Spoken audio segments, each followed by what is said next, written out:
All right, the Genesis is back. It's back.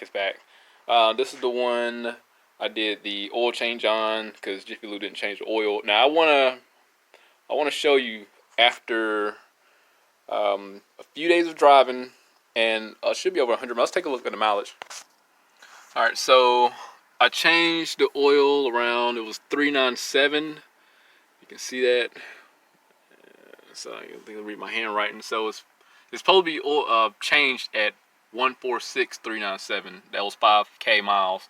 So 397. So the car was driven almost 300 miles, a little over 300. Think about 397. Yeah, like close to 300. So let's take a look at the oil right now as it sits. Since I was questioning Jiffy Lube's ability to change oil and cut this car off. Alright, so let's take a look. Let me show you how clean the oil is.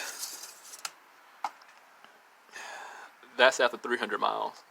So there's no way that oil could have been as black as it looked after a couple hundred miles of being driven. I mean, it's supposed to stay clean like this for another 1,500 miles or 2,000 miles before it really started getting tainted.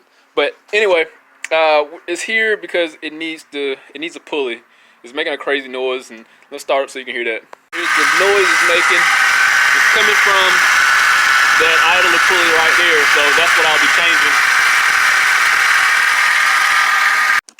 Alright, hopefully we got a good aerial view of the idler here. So I'm gonna work on popping this cover off and loosening this tensioner.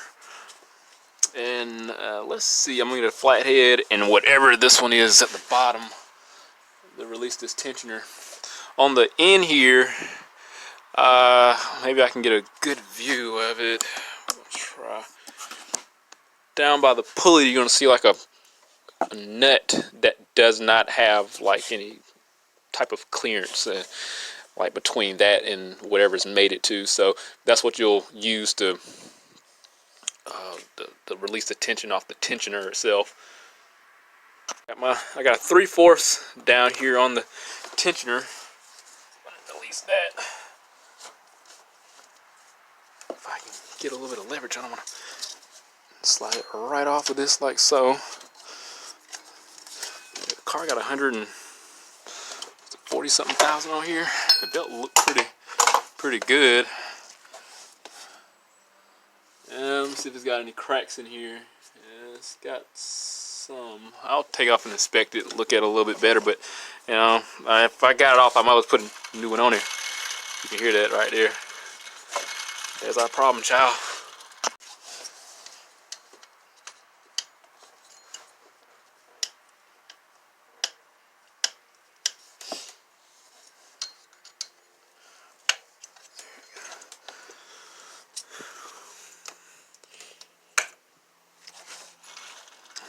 That look about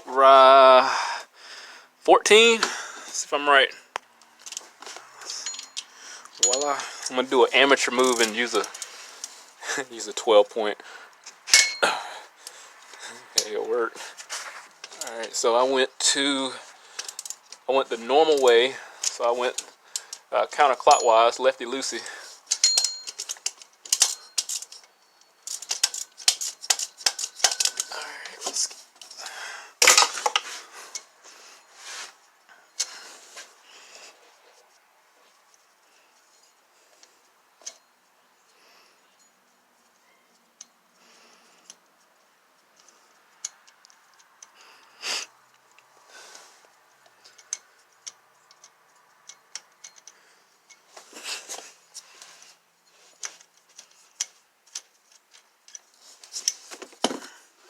So that's out of there. Alright, let's get this other one. I got a brand hammer new one from O'Reilly's Auto Parts.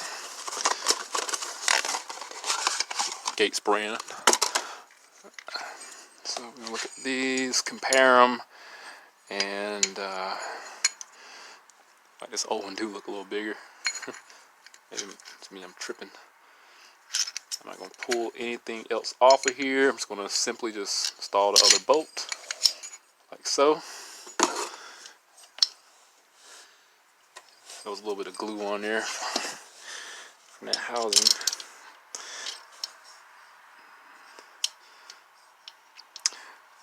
It was a little glue on there. Let me put a little bit on there. Alright, this step really isn't necessary like that, but I don't want this damn thing coming back for nothing. I'm not even a big fan of black glue, but I'm just going to put a little bit on the threads. It seemed like it's just going through the housing. And what will this ensure? Like I said, it's not really necessary. It's just if it's going through the housing back here, it'll seal off what could be leaking or what I may have disturbed. Plus it might act as a little bit of Loctite.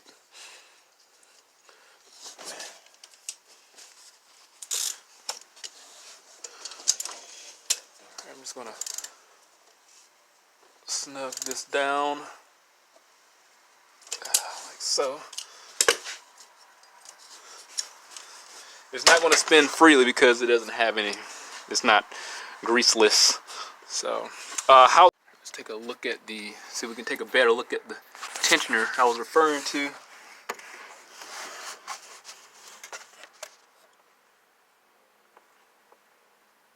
So here's our tensioner right here. Here's the bolt I was referring to release the tensioner right there. So got everything buttoned back up. Here's the diagram of the belt here. So you can take a look at that. It's the crank, tensioner, idler, alternator, compressor, water pump, the power steering pump. So you can see how it loops around the tensioner here and then goes at the bottom of the power steering pump to come back around over the pump, water pump here, back on and around.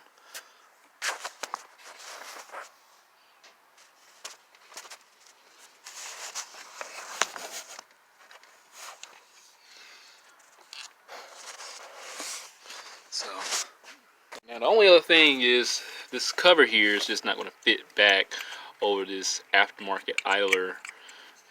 Downside of the aftermarket Ram of things, it just doesn't have that same design as the factory where it has this little lip where it'll pop on. So I can understand why people want to like get dealer parts. And the belt, it's the Gates brand belt. I've had a lot better luck with, of course, Gates over their Master Pro brand. I mean, I've had a Master Pro only hold up like a year, and it just looked like it's been on the car for like 200,000 miles. Gates, they'll last quite a few years, and it's new compared to what was on there originally. The best thing I can do is offer a warranty. I can understand perfectly why somebody would probably leave this belt on there. The only time you want to replace these belts if it has cracks. Let's see if I can zoom in on it. Start to really show signs of cracking. And honestly, I'm really just contemplating on putting this belt back on there and just not using this Gates brand because this looked like it'll hold up another several years. Yeah, you know what? I'm gonna put this back on there because this belt actually looks really, really good. There's no cracks or no pits in here, and even though this is like really old, this still is a lot better quality than the aftermarket belt. So I'm taking that off, and I'll just have to reduce the price, take a loss on my end. But this belt is really, really good, and the material's a hell of a lot better in the Gates brand. So this definitely can last several more years. Let me get this put on there. Alright, car's fixed. Back running like normal. See, there's no more sound coming from the pulley anymore. It sounds as it should. Let me cut the car off right quick. Alright, so we're good to go. Now, I just felt a lot better getting this OEM belt back on there. It's just so darn sturdy. Even though this has been on here for this idler pulley, been on for about 140,000 miles, making all types of noises. The noise is eliminated from this repair. The pulley was around 60-ish, 67, something like that. Some price. I mean, you know, these foreign cars and damn things are high. But did need a belt. Put the other one back on there. Just like I said, I felt a lot better. This pulley obviously was making noise. Replacement took about 30 minutes. Wasn't that bad. Used a 14 millimeter flathead, 3/4 with a tensioner, and a little bit of my time and went at it. Very simple. Yeah, so stay up to date to the channel. There's a lot more to come in regards to the Genesis. I mean, these are very popular videos. I do like doing these Genesis videos for those who are Genesis owners. Y'all are like very devoted. Gosh, y'all are awesome. But this pulley's fixed. I do have a wheel bearing that needs to be replaced on this car.